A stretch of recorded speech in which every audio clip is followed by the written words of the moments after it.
jumpa lagi di Dear Doctor, We Share 'Cause We Care.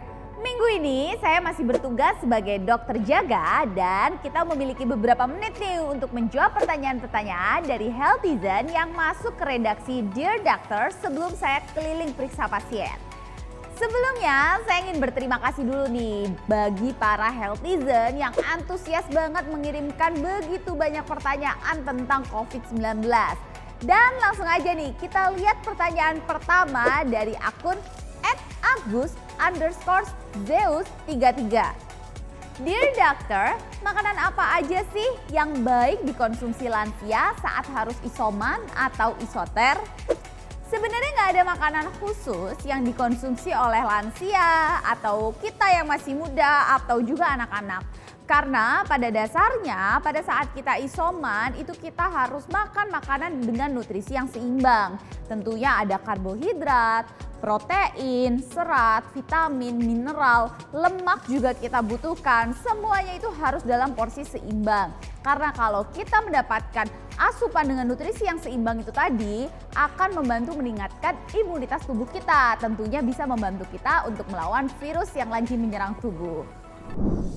Yang kedua ada dari @leo_321. Dear Doctor, Dok, demam akibat efek samping vaksin itu boleh tes swab antigen nggak? Takut dikatakan positif saat tes antigen. Nah sebenarnya boleh-boleh aja ketika kalian memang nggak yakin demamnya efek samping vaksin atau memang lagi terserang virus. Gak apa-apa kalau kalian itu mau melakukan swab antigen. Cuman kalau memang kalian itu tidak terpapar virus ya maka hasilnya akan negatif.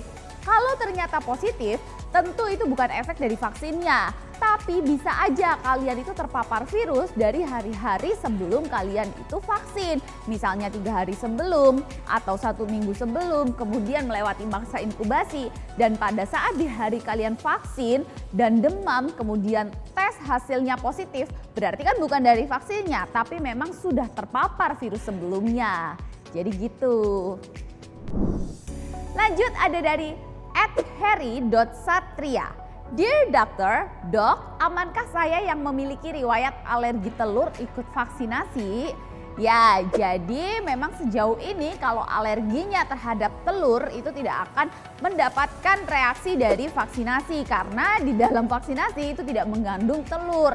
Kecuali habis vaksin kalian makan telur, nah baru deh tuh biasanya nanti reaksi alerginya muncul.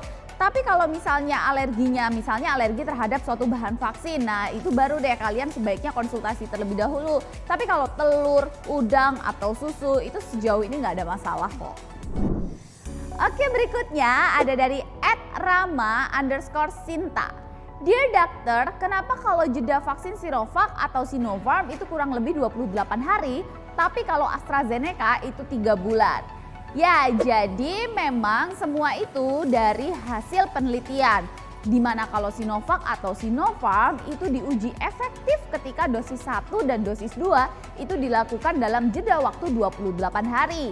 Sedangkan kalau AstraZeneca itu diuji efektif apabila dosis 1 dan dosis keduanya itu dijeda selama 12 minggu atau 3 bulan.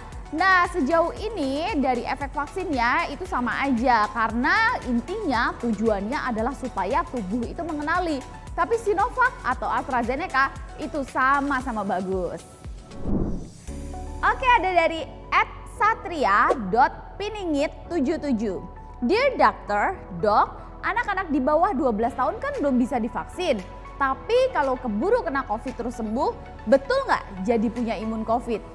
Ya betul dong, jadi tubuh si anak itu jadi mengenali virus COVID karena sudah melawan virus yang aktif. Dan sejauh ini kebanyakan imunitas anak-anak itu bagus ya karena biasanya orang tuanya itu lebih memperhatikan makanannya, minum susu, makannya selalu sayur.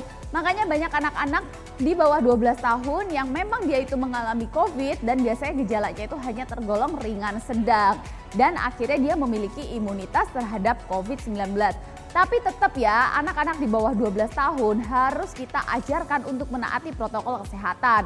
Harus selalu diajarkan untuk menggunakan masker, mencuci tangan, menjaga jarak, menghindari kerumunan dan juga mengurangi mobilitas. Oke, ada lagi dari @rio.rau.reu. Oke, namanya cukup susah ya. Dear Doctor, Dok, bener gak sih kalau terkena COVID kita nggak usah minum obat, cukup istirahat yang cukup dan makan makanan yang bergizi aja? Ya, jadi sebenarnya kita tahu ya bahwa yang namanya viral infection atau infeksi karena virus yang melawan adalah imunitas tubuh kita sendiri. Makanya kalau pada saat seseorang itu terpapar COVID-19, biasanya dokter itu hanya meresepkan obat-obat simptomatik.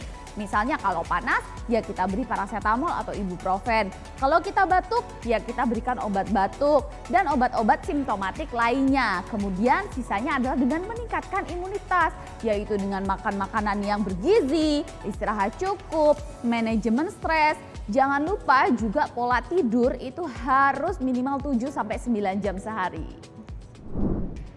Oke Healthizen, sementara itu dulu nih pertanyaan yang kita jawab untuk minggu ini. Kamis depan kita jawab-jawab lagi nih pesan-pesan dari kalian. Sekarang waktunya saya harus meriksa para pasien tuh, udah pada nungguin. Oh ya, kirim pertanyaan-pertanyaan seputar COVID-19 dan protokol kesehatan langsung aja ke Instagram FMB9 atau DM di akun saya @nadialaidrus. Fajar menyingkap setetes embun, bening menempel di daun nanas. Cucilah tangan pakai sabun segera setelah beraktivitas. We share, cause we care in Dear Doctor. Sampai jumpa minggu depan ya. Dadah.